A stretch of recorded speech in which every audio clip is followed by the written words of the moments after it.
शाम ढल चुकी थी। गांव के पुराने चौक पर हल्की हल्की धुंध उतरने लगी थी और उसी बीच ठेले लगाए खड़ा था एक गोलगप्पे वाला। उस गोलगप्पे वाले के साथ कुछ ऐसा होता है जिसे देखने के लिए सारा गांव इकट्ठा हो जाता है। आखिर गाइस उसके साथ ऐसा क्या हुआ था, ये जानने के लिए आपको वीडियो को एंड तक देखना होगा। ऐसे इंटरेस्टिंग वीडियो के लिए हमारे चैनल को सब्सक्राइब कीजिए और इस वीडियो को लाइक शेयर कीजिए। गोलगप्पे वाला हंसते हुए बोलता है, आओ आओ, 5 नहीं 10 खाओगे, पेट नहीं आत्मा भर जाएगी।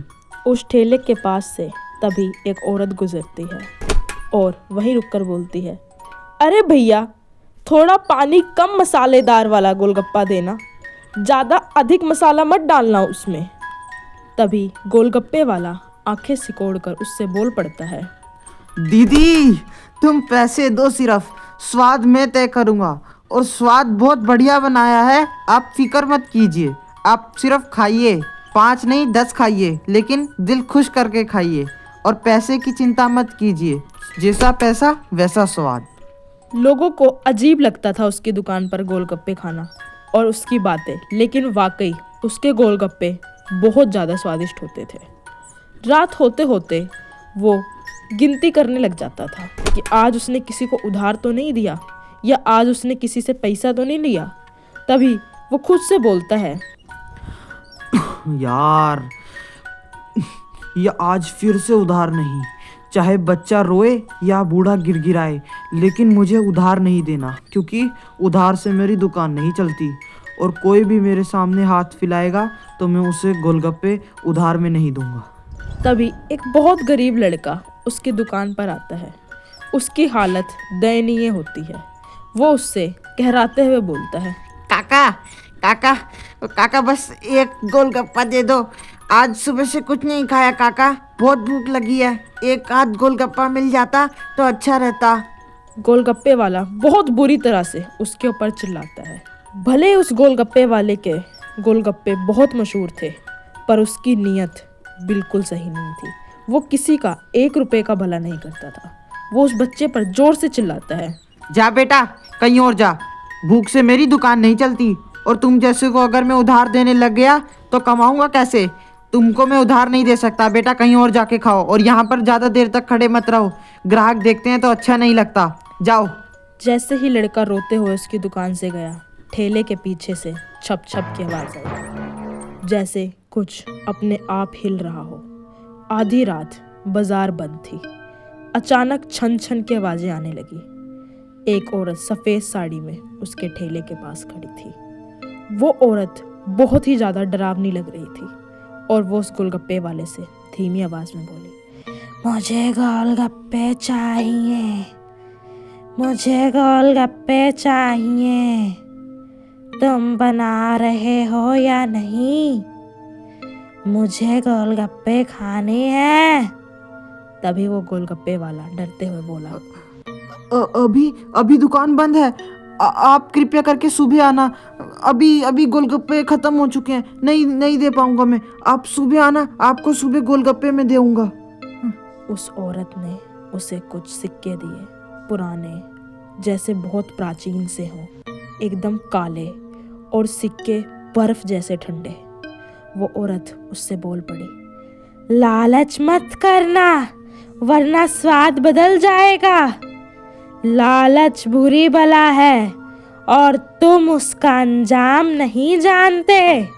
गोलगप्पे वाला हंस पड़ता है, अरे नहीं, ग्राहक तो भगवान होते हैं, उनको खुश करना मेरी जिम्मेदारी है, मेरे गोलगप्पे बहुत स्वादिष्ट हैं, आप खाइए। जैसे उसने उस औरत को गोलगप्पा दिया, पानी का रंग हल्का लाल हो गया।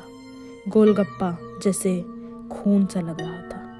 वो गोलगप्पे वाला बोला, अरे ये पानी लाल क्यों हो गया? औरत ने मुंह खोला।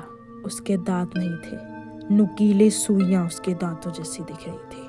वो औरत हंसते हुए बोली, अब मेरी बारी है तेरी दुकान पर गोलगप्पे खाने की, सुना है बहुत मशहूर है तेरे गोलगप्पे। अचानक वो जमीन हिलने लगी, ठेला जोरों से हिलने लगा, गोलगप्पे अपने आप फूटने लगे और औरत की आवाज़ बदल गई, मैं वही हूँ जिनसे तूने पैसे के लिए पानी छीना और भूख के लिए उसे ठुकरा दिया और उसका उधार नहीं चुकाया, और आज तू किसी की मदद करने में भी कतराता है। तेरे उस बेईमानी की वजह से मुझे और मेरे परिवार को कितना ज्यादा शर्मिंदा होना पड़ा सबसे। मैं तो अपना बस काम करता था। मैं आपसे उधार इसलिए लिया था क्योंकि मैं उस टाइम पे गरीब था, और अब मैं तुम्हारा उधार नहीं चुका पाया तो मुझे नहीं पता था कि तुम्हारे साथ इतना बुरा हो जाएगा। वो औरत चिल्लाई, तू बहुत बड़ा बेईमान है। पानी की बाल्टी में अचानक अजीबोगरीब चेहरे दिखने लगे, रोते बच्चे और भूखे बूढ़े। शायद वो उस औरत के ही परिवार वाले थे। ठेला अपने आप चलने लगा। गोलगप्पा वाला बहुत जोर से चिल्लाया, बचाओ बचाओ, कोई है, कोई मेरी मदद करो, ये आज मुझे मार डालेगी, कोई तो आओ, कोई तो बचाओ मुझे। पर आवाज सिर्फ उस तक ही गूंज कर रह जाती। वो औरत चिल्ला पड़ती है, अब तू मरेगा, तू भी उस दुख को तड़पेगा जिसकी वजह से मेरी मौत हुई थी। बेईमानी का फल तुझे भोगना होगा। गोलगप्पे वाला बोल पड़ता है, नहीं नहीं, मेरे पास मेरा पैसा, मेरी लालच कुछ नहीं है, कृपया मुझे छोड़ दो, मैं तुम्हारा उधार वापसी कर दूंगा, कृपया करके प्लीज मुझे छोड़ दो। औरत ने ठेले पर हाथ रखा। ठेला जलने लगा। उस ठंड में वो ठेला भभक कर जल रहा था और वो औरत अपने आप बहुत विशाल में बदल गई। सुबह लोग बाजार पहुंचे। एक आदमी बोल पड़ा, अरे ये तो नया गोलगप्पे वाला लग रहा है, चलो इसके गोलगप्पे चख के देखते हैं, क्या पता पुराने वाले से स्वादिष्ट हो, और अगर स्वादिष्ट होए तो मजा आ जाएगा, उस पुराने गोलगप्पे वाले के पास दोबारा नहीं जाना पड़ेगा। ठेले पर वही आदमी खड़ा था, पर उसकी आंखें एकदम सफेद थी। वो बोला, लो गोलगप्पा मुफ्त है, आओ आओ भाइयों बहनों, गोलगप्पे खाओ, बहुत स्वादिष्ट हैं। उस रात उस गोलगप्पे वाले के साथ क्या हुआ था और ये नया कौन था, जानने के लिए पार्ट 2 देखिए। एक बार की बात है, एक गांव में एक बूढ़ी सास और बहू रहा करते थे। उनका बेटा नेवी में जॉब करता था। वह महीनों महीनों घर नहीं आता था। सीमा, जो कि अपने पति से बहुत प्यार करती थी, वह कई महीने उसके बगैर रहती। वह कभी कभार कहीं घूमने चली जाती या कभी कभार अपनी सास के साथ बातचीत कर मन को बहला लेती। एक दिन नेवी से फोन आया और उनके घर काम करने वाली रोशनी ने वह फोन उठाया, और जैसे ही उसने फोन के दूसरी तरफ से बात सुनकर फोन को रखा, तभी उसके हाथ से वह फोन लड़खड़ाता हुआ नीचे गिर गया। वह रोने लगी और भागती भागती मालकिन के पास आई और बोली, माँ जी, साहब इस दुनिया में नहीं रहे, नेवी से फोन आया था। यह सुनकर एकदम से सीमा की सास जमीन पर गिर गई, और उनकी आवाज को सुनकर सीमा, जो कि किचन में कुछ काम कर रही थी, भागती भागती आई और रोशनी से बोली, क्या हुआ रोशनी, माँ जी रो क्यों रही हैं? तभी रोशनी ने कहा, दीदी साहब इस दुनिया में नहीं रहे। और इसके बाद सीमा सुन पड़ गई, जैसे उसको कोई बहुत बड़ा सदमा लगा हो। वह वहीं पर चुप खड़ी रह गई और कुछ भी ना बोल सकी। इस बात को कई महीने बीत गए। सीमा, जो कि एक पढ़ी लिखी लड़की थी, जिसकी अभी कुछ ही महीने पहले गौरव के साथ शादी हुई थी, उसने अपने और गौरव के लिए बहुत सपने सोच रखे थे, पर इस बड़े हादसे के बाद उसकी जिंदगी बदल ही गई थी। अब वह अकेले अकेले रहने लगी, ना किसी से ज़्यादा बात करती, अकेले कमरे में बैठी रहती और खुद के साथ बड़बड़ाती रहती, ना कहीं घूमने जाती, ना अपने दोस्तों से कोई बात करती। यह सब देखकर सीमा की सास बहुत परेशान होती। उन्हें यह देखकर बहुत बुरा लगता कि सीमा की तो अभी लंबी लाइफ पड़ी है और जो होना था वह हो गया, और वह इस दुख से बाहर निकल ही नहीं पा रही है। उसे अपने जीवन के बारे में आगे सोचना चाहिए। सीमा, जो कि पढ़ी लिखी थी और उसने MA कर रखी थी, शादी से पहले वह जॉब भी करती थी, पर शादी के बाद उसने सारा समय अपने परिवार और गौरव को देना शुरू कर दिया और उसने जॉब भी छोड़ दी। अब वे बस अकेली अपने कमरे में बैठी रहती। एक दिन सीमा की सासू माँ ने सोचा कि वह इस बारे में सीमा से बात करेंगी कि उसे अपने जीवन में आगे बढ़ना चाहिए। फिर वह सीमा के पास गई। सीमा किचन में कुछ काम कर रही थी। उसके बाद वह उसके पास जाकर बोली, बहू, मैं तुमसे कुछ बात करना चाहती हूँ, तुम मेरे साथ चलो।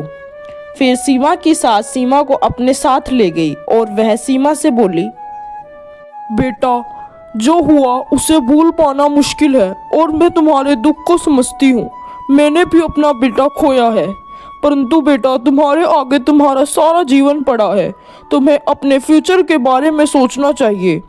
तब सीमा ने अपनी सासू माँ से कहा, माँ जी, मैं अपने फ्यूचर के बारे में कैसे सोच सकती हूँ, मैं अभी तक गौरव जी की यादों को भुला नहीं पाई हूँ। तब सीमा की सास ने सीमा से कहा, बेटा, शादी से पहले तुम जैसे जॉब करती थी वैसे ही जॉब करो, शायद तुम्हारा मन और बाहर की बातों में लगे और तुम धीरे धीरे इस दुख को मिटा सको। तब सीमा ने कुछ भी ना कहते हुए सिर्फ हाँ में सर झुका दिया। अगले दिन से सीमा अपनी टीचिंग की जॉब पर जाने लगी। वह छोटे छोटे बच्चों को पढ़ाती, उनके साथ समय बिताकर उसका मन थोड़ा बहल जाता। फिर जब वह घर आती तो अकेलापन महसूस करती, लेकिन अगले दिन फिर स्कूल जाकर उन बच्चों के साथ उसका मन लग जाता। एक दिन जब वह स्कूल जा रही थी तो एक बच्चा भागकर उसके पास आता है और उससे बोलता है, टीचर जी, क्या आप हमें भी पढ़ा सकती हो? मुझे पढ़ने का बहुत शौक है, मैं हर बार अपनी क्लास में फर्स्ट आता था। तब सीमा बोली, क्यों नहीं बेटा, कल से तुम स्कूल आ जाना, एडमिशन ले लेना स्कूल में, मैं तुम्हें भी पढ़ा दूंगी। तब वह लड़का बोला, मिस, मेरे पास स्कूल में देने के लिए पैसे नहीं है। तब वह टीचर बोली, क्यों बेटा, आपके माता पिता क्या कार्य करते हैं? तब वह बोला, 6 महीने पहले मेरे माता और पिताजी का देहांत हो गया, वह लोग शहर के बाहर वाले कारखाने में काम करते थे। तब सीमा को उस बच्चे पर तरस आ गया और वह मन ही मन सोचने लगी कि मैं इस बच्चे को जरूर पढ़ाऊंगी, चाहे मुझे कुछ भी करना पड़े। फिर वह बच्चा सीमा से थोड़ी देर में बोलता है, मैं आपको कुछ दिखाना चाहता हूँ, कृपया आप मेरे साथ चलें। तब सीमा बोली, बच्चे, आज मेरे स्कूल का टाइम लेट हो रहा है, मैं कल स्कूल की छुट्टी लेकर तुमसे मिलने आऊँगी और तुम्हें जो भी बताना है और जिससे भी मिलवाना है मैं उन सभी से मिलूंगी। तब वह बच्चा बोलता है, ठीक है मिस, पर आप अपना प्रॉमिस मत भूलना। तब सीमा बोलती है, नहीं भूलूंगी। फिर वह अपने स्कूल को चली जाती है और स्कूल से आकर रात भर यही सोचती रहती है कि मैं क्या कर सकती हूँ उस बच्चे के लिए और उसका भविष्य कैसे अच्छा बना सकती हूँ। सीमा अगले दिन उसी रास्ते से जाती है और उसे वही लड़का मिलता है। वह लड़का सीमा को अपने साथ शहर से दूर एक गांव में ले आता है। वहाँ बहुत से गरीब लोग दिखाई देते हैं। वह सीमा से हाथ जोड़कर बोलते हैं, मैडम, बहुत समय पहले मेरे पति का देहांत हो गया था, तब से मैं और मेरी बेटी बहुत अकेले हैं। हमने बहुत जगह काम ढूंढने की कोशिश की, परंतु हमें कोई काम नहीं मिला।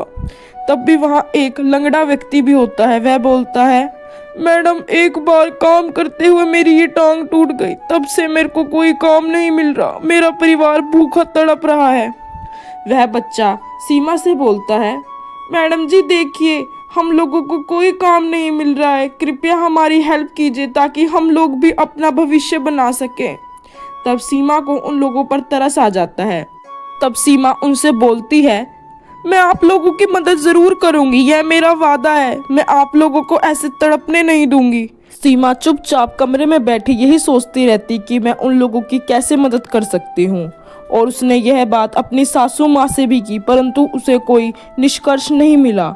एक दिन फोन बजता है और सीमा की सासू माँ फोन को उठाती हैं।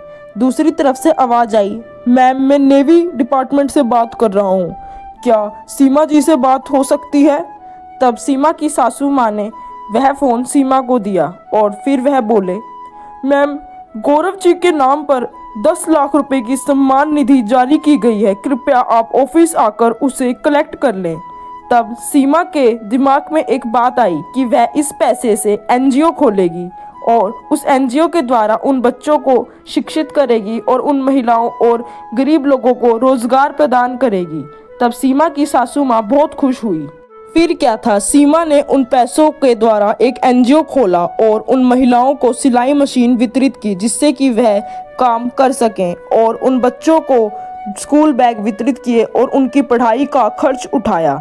इससे हमें यह पता चलता है कि परिस्थिति कैसी भी हो, हमें हमेशा दूसरों की मदद करनी चाहिए और जब हम ऐसा सोचते हैं तो हमारे लिए और रास्ते भी खुलते चले जाते हैं।